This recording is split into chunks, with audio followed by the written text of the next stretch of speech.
अभी तो पूज्य बापू रोजगार योजना हो गया है।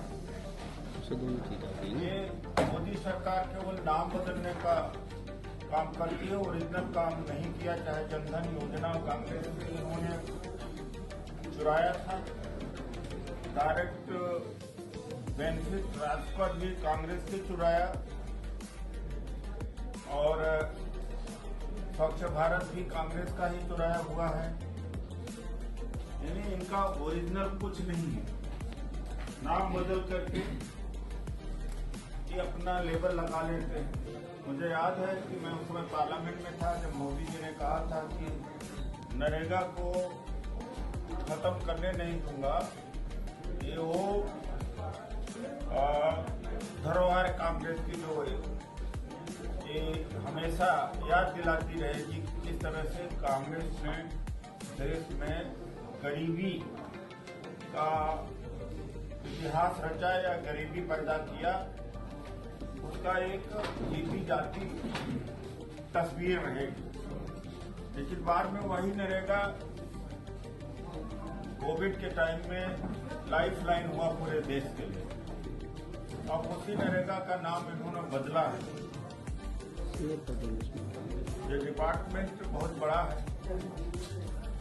आई थिंक पता कर सकते हैं, और नहीं लगा हुआ है तो आप वहाँ के अधिकारियों से मिलकर ये बोल सकते हैं कि आपने यहाँ पर लोकल कमेटी का जो गठन किया गया है उसके सदस्यों का विवरण आपने बोर्ड पर नहीं लगाया हुआ है, तो हम किसको शिकायत करें। तो गठन करना भी कमेटी अनिवार्य है, उसको प्रदर्शन करना भी अनिवार्य है। ऐसा नहीं कि आपने फाइल में बना के रख दिया और हमें पता ही नहीं कि उसका सदस्य कौन है और किसके पास शिकायत करें, तो वो सारी सूचना भी प्रकट करना अनिवार्य है। तो पॉज के माध्यम से भी हम हमारे आंध्र संगठन के जो महिला कामगार हैं उनको हम सुरक्षा प्रदान कर सकते हैं। आज मैं आपको पॉज के बारे में बताऊंगी। जब हमारे बीच बात चल रही है अनऑर्गेनाइज सेक्टर की, तो उस अनऑर्गेनाइज सेक्टर का एक बहुत बड़ा पार्ट है, 50% हमारी फीमेल्स की।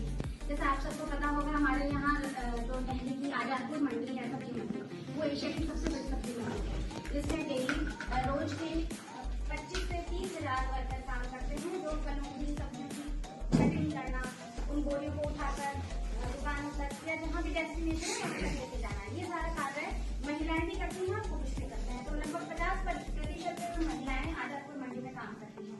तो ये सिर्फ एक फैक्ट है, ये सिचुएशन है जो हम आपके साथ शेयर कर रहे हैं। ये डाटा हमें बताता है कि अनऑर्गेनाइज सेक्टर में जो महिलाएं काम कर रही हैं वो कहाँ तक सुरक्षित है। उसके लिए हमारी सरकार और हमारा जो सरकारी मशीनरी है वो क्या काम कर रहा है। जैसे कि हम सबको पता है, posh act, prevention of sexual harassment act, ये महिलाओं के काम क्षेत्रों पर, कार्य स्थल पर उनकी शारीरिक या मानसिक शोषण, यहाँ से जो शारीरिक शोषण है इसकी बहुत व्यापक परिभाषा करी गई है, और इसमें हमारा शारीरिक प्लस मानसिक किसी भी तरह का शोषण कार्यस्थल पर महिलाओं का ना हो, ये हमारा पॉश एक्ट 2013 का एक्ट ये सुनिश्चित करता है। उनके तहत सिविल कोड की पूरी राइट्स के और उनकी जो ड्यूटीज हैं उनके देखते हुए, जैसे कि हमारी कोर्ट की प्रक्रिया होती है, एविडेंस को लेना, विटनेस को सुनना, सारा प्रोसेस वहाँ पे फॉलो होता है। लेकिन अनऑर्गेनाइज सेक्टर में ये सब पॉसिबल नहीं है। दूसरा हम बात करेंगे हु इज प्रोटेक्टेड। अब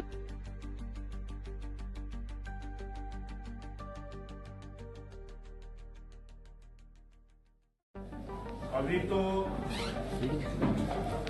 पूज्य बापू रोजगार योजना हो गया है।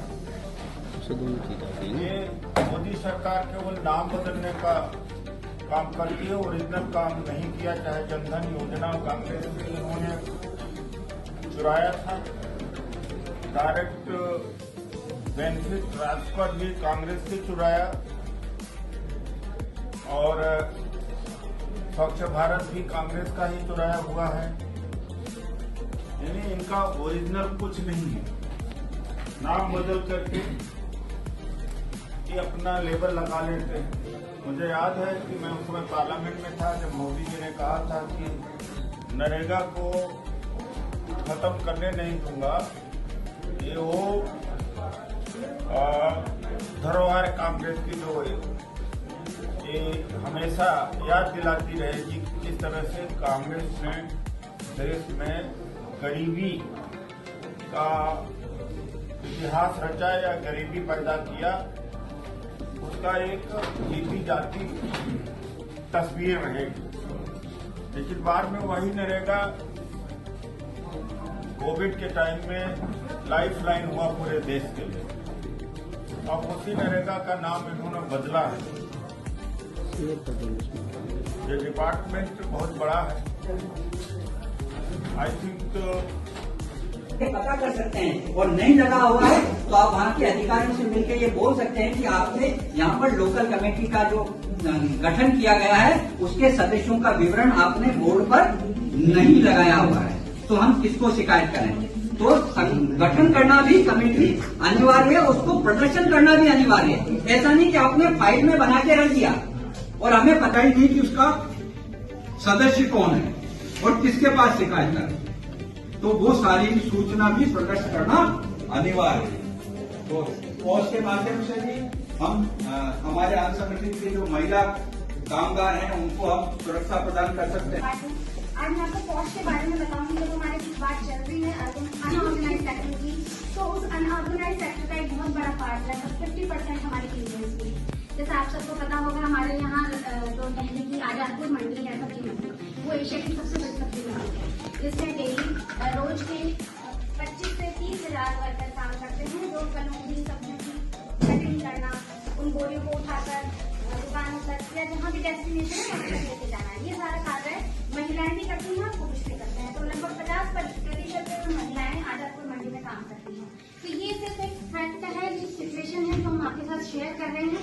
ये डाटा हमें बताता है कि अनऑर्गेनाइज सेक्टर में जो महिलाएं काम कर रही हैं वो कहाँ तक सुरक्षित है। उसके लिए हमारी सरकार और हमारा जो सरकारी मशीनरी है वो क्या काम कर रहा है। जैसे कि हम सबको पता है, posh act, prevention of sexual harassment act, ये महिलाओं के काम क्षेत्र पर, कार्यस्थल पर उनकी शारीरिक या मानसिक शोषण, यहाँ से जो शारीरिक शोषण है इसकी बहुत व्यापक परिभाषा करी गई है और इसमें हमारा शारीरिक प्लस मानसिक किसी भी तरह का शोषण कार्यस्थल पर महिलाओं का ना हो, ये हमारा पॉश एक्ट 2013 का एक्ट ये सुनिश्चित करता है। उनके तहत सिविल कोड की पूरी राइट्स के और उनकी जो ड्यूटीज हैं उनके देखते हुए, जैसे कि हमारी कोर्ट की प्रक्रिया होती है, एविडेंस को लेना, विटनेस को सुनना, सारा प्रोसेस वहाँ पे फॉलो होता है। लेकिन अनऑर्गेनाइज सेक्टर में ये सब पॉसिबल नहीं है।